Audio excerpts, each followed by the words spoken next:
Hi, എല്ലാവർക്കും പുതിയൊരു വീഡിയോയിലേക്ക് സ്വാഗതം. ഇന്നപ്പോൾ ഡിസംബർ 25 ക്രിസ്മസ് ആണ്. എല്ലാവർക്കും എൻ്റെ ഹൃദയം നിറഞ്ഞ ക്രിസ്മസ് ആശംസകൾ.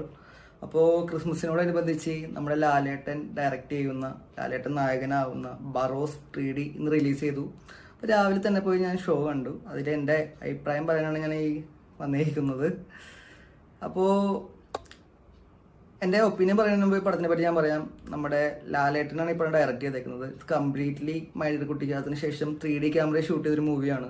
മൈ ഡിയർ കുട്ടിച്ചാത്തൻ്റെയൊക്കെ സ്ക്രിപ്റ്റ് റൈറ്റർ ആയിട്ടുള്ള ജിജോ പൊന്നൂസ് ആണ് ഇതിൻ്റെ സ്ക്രിപ്റ്റ് റൈറ്റർ. ലാലേട്ടൻ്റെ പ്രൊഡക്ഷൻ ഹൗസ് ആയിട്ടുള്ള ആശീർവാദ് സിനിമാസ് ആണ് ഇത് ചെയ്തേക്കുന്നത്. പിന്നെ ഇതിൻ്റെ ക്യാമറ പറയുന്നത് സന്തോഷ് ശിവനാണ്. പിന്നെ ഇതിൻ്റെ മ്യൂസിക് ഗാനങ്ങൾ ചെയ്തേക്കുന്നത് എനിക്ക് തോന്നുന്നു ഒരു 15-18 വയസ്സുള്ള ഒരു ലിഡിയൻ നാദസ്വരം എന്ന് പറഞ്ഞിട്ടൊരു കുട്ടിയാണ്. പിന്നെ ഇതിൻ്റെ വർക്ക് ചെയ്തേക്കുന്ന ആൾക്കാരെല്ലാം പുറത്തുള്ള ആൾക്കാരാണ്. കോവിഡിന് മുമ്പേ ഇതിൻ്റെ ഷൂട്ടിംഗ് തുടങ്ങിയായിരുന്നു. അതിനുശേഷം കോവിഡ് സമയത്ത് ലോക്ക്ഡൗണിലൊക്കെ പെട്ട് ഷൂട്ടിംഗ് മുടങ്ങി. പിന്നീട് റീഷൂട്ട് ചെയ്ത് അതങ്ങനെ ഫൈനലി നമ്മുടെ ഇപ്പോൾ 2024 ക്രിസ്മസിന് റിലീസ് ചെയ്തു. നമ്മുടെ കഴിഞ്ഞ വർഷം അവതാറിൻ്റെ ഒപ്പം ഇതിൻ്റെ ടീസർ കാണിക്കും എന്നൊക്കെ പറഞ്ഞായിരുന്നു 3Dയിൽ. പക്ഷെ ആ സമയത്ത് അത് നടന്നില്ല. അങ്ങനെ ഫൈനലി നമ്മുടെ ബറോസിൻ്റെ ഔട്ട്പുട്ട് നമ്മുടെ മുമ്പിലേക്ക് എത്തിയേക്കുകയാണ്. അപ്പോൾ ബറോസിനെ പറ്റി കണ്ട എൻ്റെ അഭിപ്രായം പറയുകയാണെങ്കിൽ എനിക്ക് ഈ പടം തികച്ചും ഒരു ബിലോ ആവറേജ് അനുഭവമാണ് തന്നത്.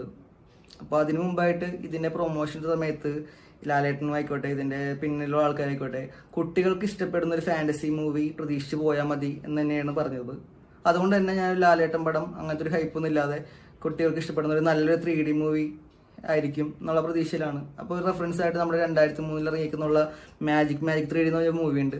ആ ഒരു ലെവലിലുള്ള ഒരു മൂവിയൊക്കെ പ്രതീക്ഷിച്ചാണ് ഞാൻ പോയത്. എങ്കിൽ പോലും പടം തുടങ്ങി അത് തീർന്നു.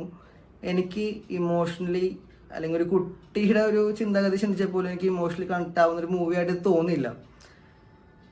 ഇതിൻ്റെ പോസിറ്റീവിലേക്ക് ഞാൻ കിടക്കാം. ആദ്യം തന്നെ ഇതിൻ്റെ പോസിറ്റീവായിട്ട് തോന്നുന്നത് എനിക്ക് ആദ്യം തന്നെ 3D ആണ്. കാരണം നമ്മളിപ്പോൾ നോർമലി ഇപ്പോൾ കുറേ 3D പടങ്ങൾ നമ്മുടെ മലയാളത്തിലും പല ഭാഷകളിലും ഇറങ്ങുന്നുണ്ട്.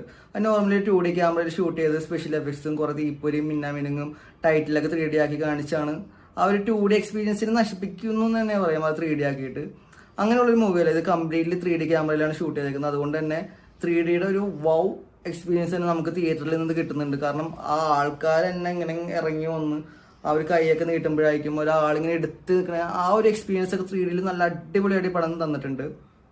രണ്ടാമത്തത് ഇതിൻ്റെ ആർട്ട് ഡിപ്പാർട്ട്മെന്റ് ആണ്. ഒരു പഴയ കാലഘട്ടം കാണിക്കുമ്പോൾ അല്ലെങ്കിൽ ഒരു ഭൂതത്തിൻ്റെ അല്ലെങ്കിൽ ഒരു വാസ്കോഡ് ഗാമ കാണിക്കുമ്പോൾ നല്ല രീതിയിൽ അവർ സെറ്റ് ചെയ്തിട്ടുണ്ട്.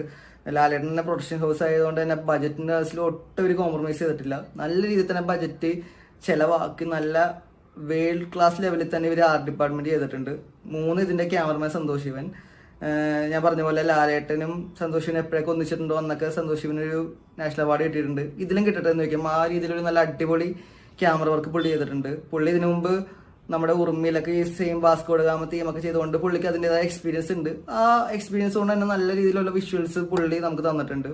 പിന്നെ ഇതിന്റെ BGM ആണ്. പുറത്തുനിന്നുള്ള ആൾക്കാർ വർക്ക് ചെയ്തുകൊണ്ട് തന്നെ ഒരു വേൾഡ് ക്ലാസ് ലെവലിൽ നമുക്ക് തിയേറ്ററിൽ നിന്ന് ഫുൾ ആ സ്പീക്കറിന്റെ സൗണ്ടിലൊക്കെ നല്ല അടിപൊളി BGM നമുക്ക് കിട്ടുന്നുണ്ട്.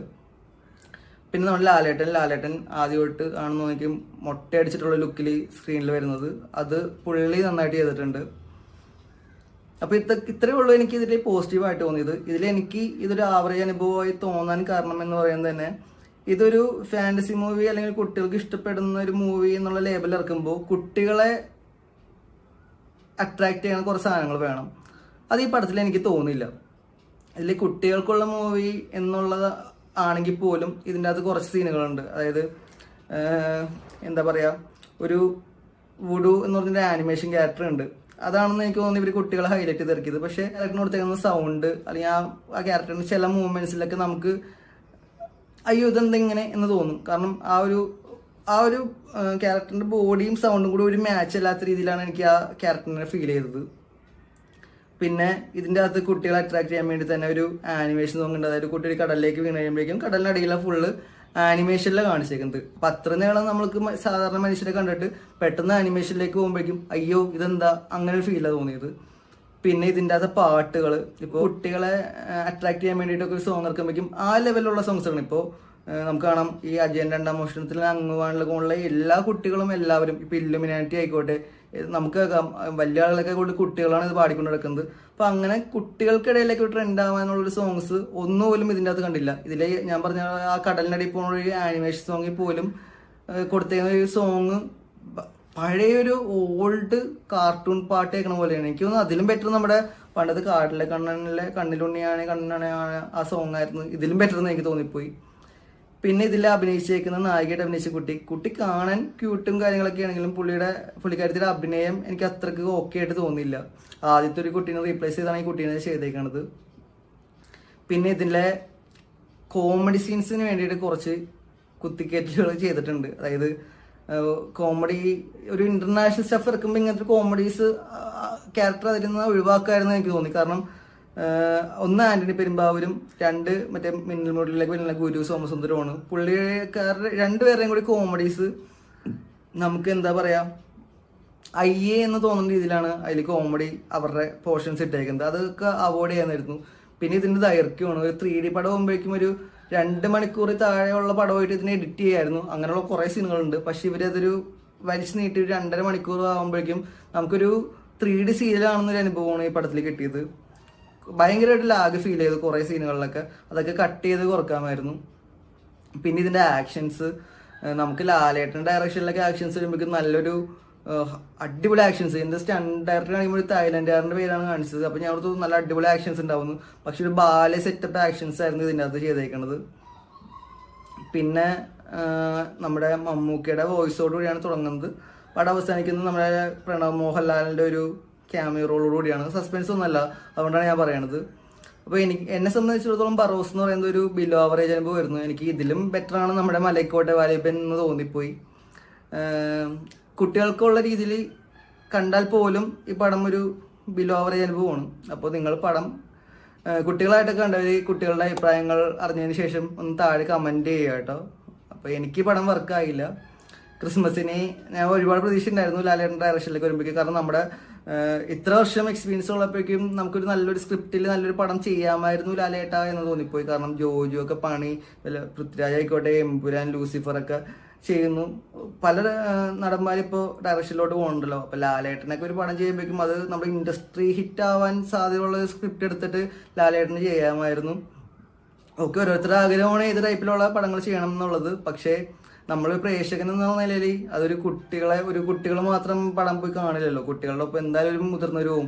അപ്പോൾ രണ്ടുപേരെ നമ്മൾ സാറ്റിസ്ഫൈ ചെയ്യുന്ന ഒരു രീതിയിൽ വേണമല്ലോ പടങ്ങൾ ചെയ്യാനായിട്ട്. നിർഭാഗ്യവശാൽ ഈ പടം അത് ചെയ്തില്ല, എനിക്ക് വർക്കായില്ല. എൻ്റെ തീർത്തും വ്യക്തിപരമായിട്ടുള്ള അഭിപ്രായം കേട്ടോ. ഞാനൊരു കട്ട ലാലേട്ട ഫാൻ ആയതുകൊണ്ട് തന്നെയാണ് ഞാൻ പറയുന്നത്. ഞാൻ ഒരിക്കലും ഒരു സ്ഫടികമോ അല്ലെങ്കിൽ ഒരു ദൃശ്യമോ അങ്ങനത്തെ പടങ്ങളൊന്നും പ്രതീക്ഷിച്ച് പോയി നിരാശപ്പെട്ടെന്നല്ല. ഞാനൊരു മാജിക് എന്നുള്ളൊരു പടത്തിൻ്റെ ലെവലിലൊരു പടമാണ് പ്രതീക്ഷിച്ച് പോയത്. എന്നിട്ടാണ് എനിക്ക് നിരാശപ്പെടുത്തിയത്. ഞാൻ പറഞ്ഞ മാജിക് പടത്തിൽ ആ ഒരു പട്ടിയും ആ കുട്ടിയും തമ്മിലുള്ളൊരു ഇമോഷൻ, മുത്തച്ഛനും കൊച്ചും അങ്ങനെയൊക്കെയുള്ള കുറേ ഇമോഷണൽ സീൻസ് ഉണ്ട്. ഇതിൻ്റെ അകത്ത് ഇമോഷണലി എവിടെയും പടം കണക്റ്റ് ആവുന്നില്ല. എനിക്ക് തോന്നുന്നത് ഇതിൻ്റെ അകത്ത് ആ കുട്ടിയുടെ അച്ഛൻ്റെ റോളായിരുന്നു പൃഥ്വിരാജ് ചെയ്യാൻ വെച്ചിരുന്നത്. അപ്പോൾ പൃഥ്വിരാജ് മാറിയപ്പോഴേക്കും അതൊക്കെ ഒരു നല്ലൊരു ആളെ കൊണ്ടൊന്ന് ചെയ്യിക്കായിരുന്നു. എൻ്റെ സജഷൻസ് ആണ്. നമ്മളീ പറഞ്ഞ മാതിരി പൂനെ പോയി ഫിലിം ഇൻസ്റ്റിറ്റ്യൂഷനിൽ മുമ്പ് പഠിച്ചിട്ടുള്ള കുറേ മലയാള സിനിമകൾ, അതേപോലെ ഈ മമ്മൂക്കയുടെ ലാലേട്ടൻ്റെ പടങ്ങളൊക്കെ കണ്ടുള്ള എക്സ്പീരിയൻസ് നമുക്കുള്ളൂ. ആ എക്സ്പീരിയൻസിൽ നിന്ന് ഈ പടം കുറച്ചും കൂടി ബെറ്റർ ആക്കാമായിരുന്നു. സ്ക്രിപ്റ്റൊക്കെ കുറച്ചും കൂടി വർക്ക് ചെയ്യാമായിരുന്നു. കുറച്ചും കൂടി എൻഗേജിങ് ആവുന്ന 3D എഫക്ട്സുകൾ കൊടുക്കാമായിരുന്നു എന്നൊക്കെയാണ് എനിക്ക് തോന്നുന്നത്. അപ്പോൾ അതാണ് എൻ്റെ ഇന്നത്തെ ബറോസിൻ്റെ അഭിപ്രായം. എന്നെ സംബന്ധിച്ചിടത്തോളം ഒരു ആവറേജ് അനുഭവമായിരുന്നു. അപ്പോൾ അതല്ല, നിങ്ങൾക്ക് പടം ഇഷ്ടമായിട്ടുണ്ടെങ്കിൽ താഴെ കമൻറ്റ് ചെയ്യുക. ഓരോരുത്തരുടെയും പേഴ്സണൽ ചോയ്സ് ആണല്ലോ. അപ്പോൾ അടുത്ത വീഡിയോയിൽ കാണുന്നവരെ എല്ലാവർക്കും ബൈ ബൈ.